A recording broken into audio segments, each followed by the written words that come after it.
ಇದು label printer. Mobile app ಹಾಕಿ ನಾವು ಇದರಲ್ಲಿ ಪ್ರಿಂಟ್ ಮಾಡುವಾಗ ಈಸಿಲಿ ಪ್ರಿಂಟ್ ಆಗಲಿಕ್ಕೆ ಆಗ್ತದೆ. ಇದು ಸಿಸ್ಟಮ್ ಅದು ಇದು ಏನು ಬೇಡ. ಒಂದು ಯಾವುದೇ ಐಟಮ್ ಎಲ್ಲ ಇದ್ದರೆ ಇದರಲ್ಲಿ ನಾವು ಡಿಸೈನ್ ಮಾಡಿ ಪ್ರಿಂಟ್ ಕೊಡೋದು ಅಷ್ಟೇ. ಎಷ್ಟು ಕ್ವಾಂಟಿಟಿ ಬೇಕು ಏನಿದು ಮಾಡೋದು. ಇಲ್ಲಿ ನೋಡಿ, ಇದನ್ನು ನಾವು ಡಿಸೈನ್ ಮಾಡಿ ಇಟ್ಟದ್ದು. ಇದು ನಿಮಗೆ ಬೇಕಾದಾಗೆ ಚೇಂಜ್ ಮಾಡ್ಬೋದು. ಇದನ್ನು ಸ್ಟೆಪ್ ಮಾಡಿದಾಗ ಓಪನ್ ಆಗುತ್ತೆ. ಇಲ್ಲಿಂದ ಎಡಿಟ್ ಅದು ಆಪ್ಷನ್ಸ್ ಎಲ್ಲ ಇದೆ ಇದರಲ್ಲಿ. ಓಕೆ, ನಿಮಗೆ ಬೇಕಾದಾಗೆ ಅಲ್ಲಿ ಇದನ್ನು ಸೆಟ್ ಮಾಡಿ ನಂತರ ಪ್ರಿಂಟ್ ಕೊಡೋದು ಅಷ್ಟೇ.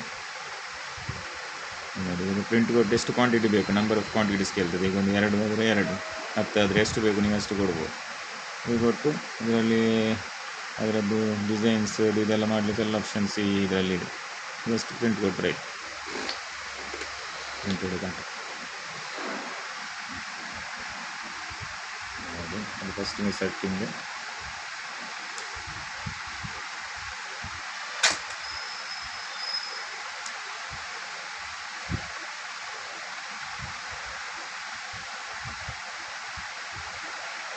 ಇನ್ನೊಂದು ಪ್ರಿಂಟ್ ಕೊಟ್ಟು ನೋಡಿ 2 ಪೀಸ್ ಪ್ರಿಂಟ್.